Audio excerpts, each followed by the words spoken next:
I thought we'd just come out here because it's after lunch and everyone starts to have a bit of a moi after lunch, so thought we'd have some fresh air and the sun, beautiful day. Compared to yesterday, it was disgusting. Anyway, so if someone can help me out, someone just asked me what the name of the urupā was.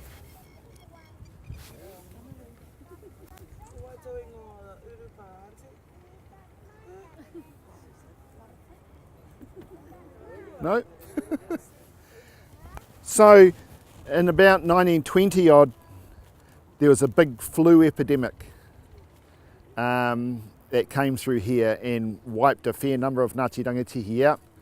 And speaking to Kathy, you know, Ngāti Rangatihi suffered particularly because the thought at the time amongst the doctors was that you didn't give them water, you let them sweat it out,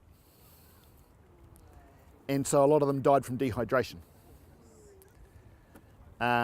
You know, things like that happened to Ngāti Rangatihi particularly because we suffered terribly from that flu epidemic.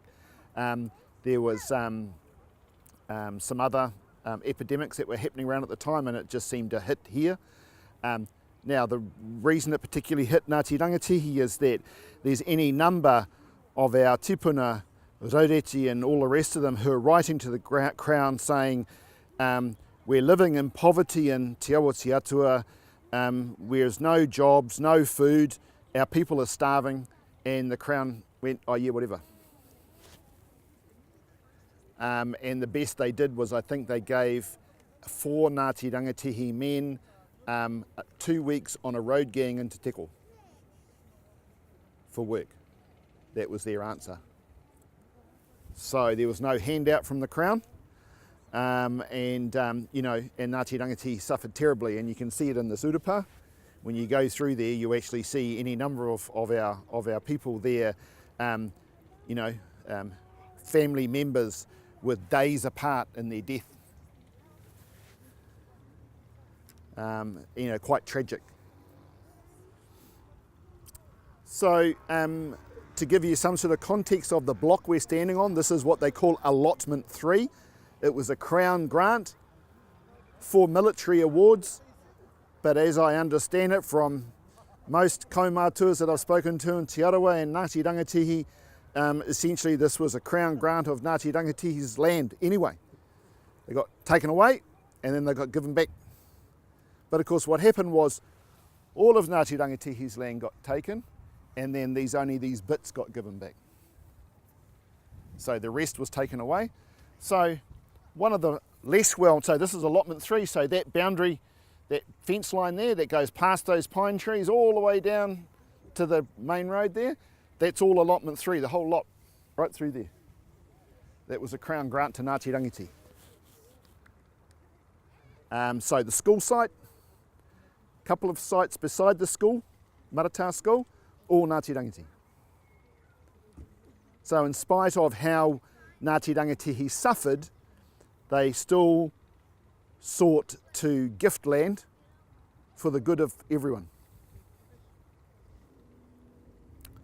So the bit that's not well known is everyone knows about that swap of land, Pōkahu A, for land at Hauani.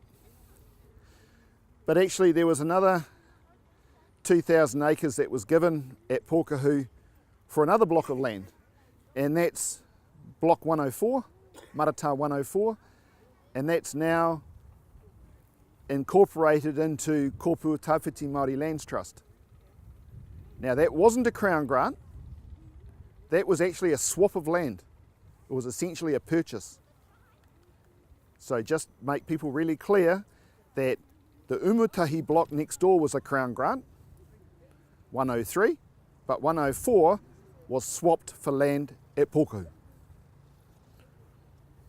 So again, even amongst tribes that were living here, Ngāti Rangatihi was treated differently.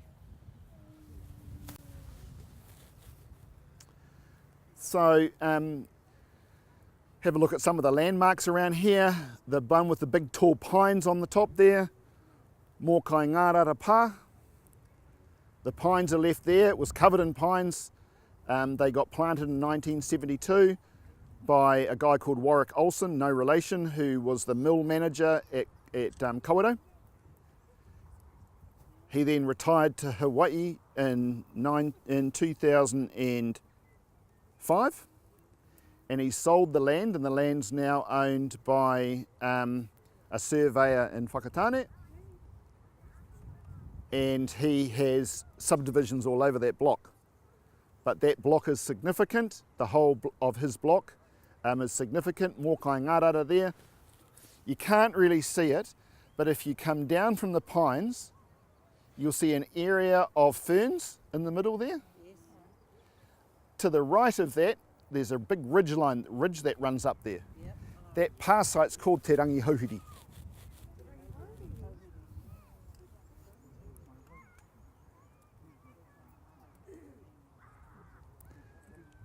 So then Tipene and I kind of have a little bit of a different kōrero for Whakapau kōrero. It's generally held against Ngāti Rangiti. Most Ngāti Rangiti I've spoken to believe that this big hill right in the front here is Whakapau kōrero. I had a different kōrero from my father, and Whakapau kōrero is way at the back. And I said to Dad, why do you say it's there and not here? And he said, because the name Whakapau kōrero was not given by Tangi Haruru, as is commonly held. It was given by Kuiwai, Ngā Tororangi sister. When they came here after helping their brother survive the cold at Tongariro, they came down here and along the coast, following the path that their brother had taken inland. They came back this way because they came in Hawaii via Napier. The waka landed there, and they came over the hill to help their brother at the maunga, and then they came back this way, retracing the footsteps of their brother, while their brother then went to his big pā site at Motiti. While they were here, this is an interesting kōrero because Ngāti Awa have a perspective about, I think it's Rihi, I think it's Wairaka having her menstruation here, is that right? And the understanding from the research that I've done was that Kuiwai's sister, that was her doing that here. And it is Te Awa Te Atua after that, but it was Kuiwai's sister, not Wairaka. So that was then when Tangi Haruru came here with his uncle, Whakapare Pākau, he looked up the valley to Mārangaranga and said, tomorrow your history, I'm going to conquer you and take your lands. And then Rangi Hauhiri, he stood there on Whakapau kōrero and also gave a kōrero there, and it's also attributed to him as well. So coming around, irrespective of whether that's Whakapau kōrero or it's up there, as you come around, you'll see on this ridge in behind the big hill in the front here, 1, 2, 3 back. So the third one back is Ka Karamia, Nā Te Pā o Te Patu Paerehe, the Fairy People's Pā. And if you have a look at it as you're coming along across the plains from Whakatane to Maratā, it slopes back that way. And it's a very, very big pā site. On the other side of that pā site, it drops probably about 300 or 400 feet directly down. So you would never, unless you got up there by some other means, it was really difficult to get to. And there's a whole lot of ana koiwi burial caves up there, big ones.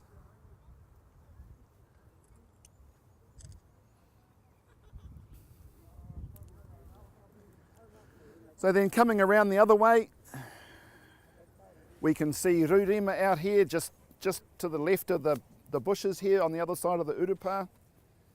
coming right around. So down here where the swamp is, that was the combined flows of the Rangitaiki River and the Tarawera River coming down through here. And it wasn't until 1912 that they put the cut in at Thornton to take the Rangitaiki River out there, and that cut the flow off from it coming this way. There was only a little bit of the flow, and then they put the other cut for the Tarawera in 1917, and it cut the flow off completely. So that started to silt up there, and the entrance, Te Awa Te Atua, silted up and the inlet ceased. So up until that time, there was significant economy in Matata. So down where the old post office is, there used to be a wharf off there, and schooners used to come in here and pick up bales of flax and take them directly to Sydney. So that's how big the schooners were. They were big. And that's the draft of this harbour was significant.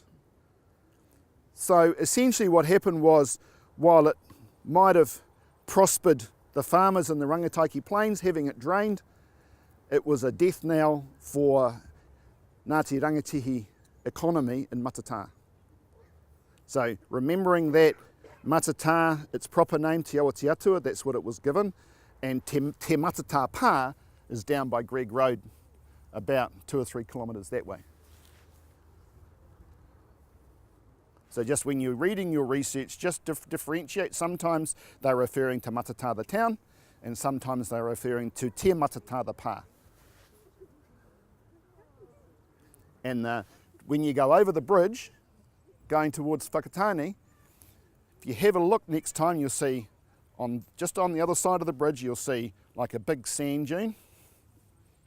And then you have a look at the trees on the other side of the road, and they go around in a curve like that. That's because you're driving right through the middle of the pā called Omaru Pōtiki or Omaru Mutu. So that's a pā site. So they were swamp pā.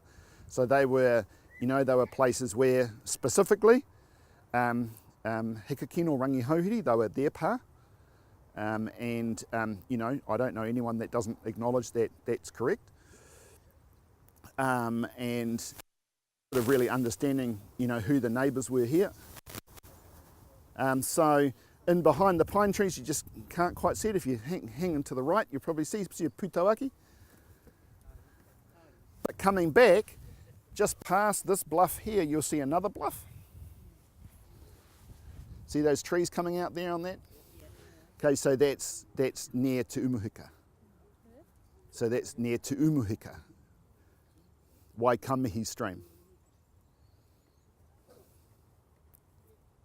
So we talked about a little bit about that place this morning. Te Ramapukura, that's down that area. So, where Braemar Spring is, Te Waiōpuki Maere or Te Wairere Atu, depending on who you talk to, is a Braemar Spring.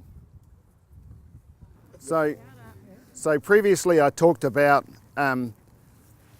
this swamp area being the combined Rangitaiki and Tarawera river flows. So there's actually a kōrero that goes with that, and that was when, back in Hawaii, there was a little boy called Muturangi, and Muturangi found a little baby octopus one day, and he named it after himself. And this little baby octopus, when he was feeding it, it would run around and roll over and do all sorts of things. Sometimes as it grew up, it would turn the kids' wakas over and play with them. Anyway, but as it got really big, it started following the men out on the big wakas, and when they got to the entrance of the atoll, it would turn their wakas over. So these old fellas got really upset with this, and they said to Muturangi, you either deal with this octopus or we'll deal with it. So Muturangi let it go out in the ocean. And this octopus then races around all over the Pacific. And in different countries I've been in the Pacific, they have these stories about this wheke, this big octopus. Anyway, Muturangi's father said to Kupe, hey, you better go and deal with this blooming thing because it's being a pest. So Kupe chased it. And eventually he chased the wheke coming down through here. And it came in between Rurima here and Whakari, White Island, which you just can't see, just on the horizon there. And it came in and lay with its tentacles inland along here, and its head at the mouth of the river. And as Kupe came through here, about the same time that he saw the octopus lying down the back here, the octopus saw Kupe, and he shot off. And as he went past Rurima going around towards East Cape, one of his tara, or his tentacles, got ripped off, and it floated up onto the beach, and that's the basis of O Tara o Muturangi. The urupa down here at the mouth of the Tarawera River was the tentacle of Muturangi. That's at the bottom. And anyway, the Kupe then chased the wheki around the east coast right down to Wellington, into Cook Strait, and he finally caught it and killed it. And just so the octopus would stay dead, he took the eyes out of the octopus and he put the eyes on what they call the Brothers Islands these days. And my mum's Ngaitahu, and she would say each time they went across Cook Strait, when they got to where the Brothers Islands are, they'd all look the other way, just in case the wheki would come out and turn their waka over. So that's the stories of this place and O Tara o Muturangi. So that's a kōrero, that's not in the minute book. Ka pai?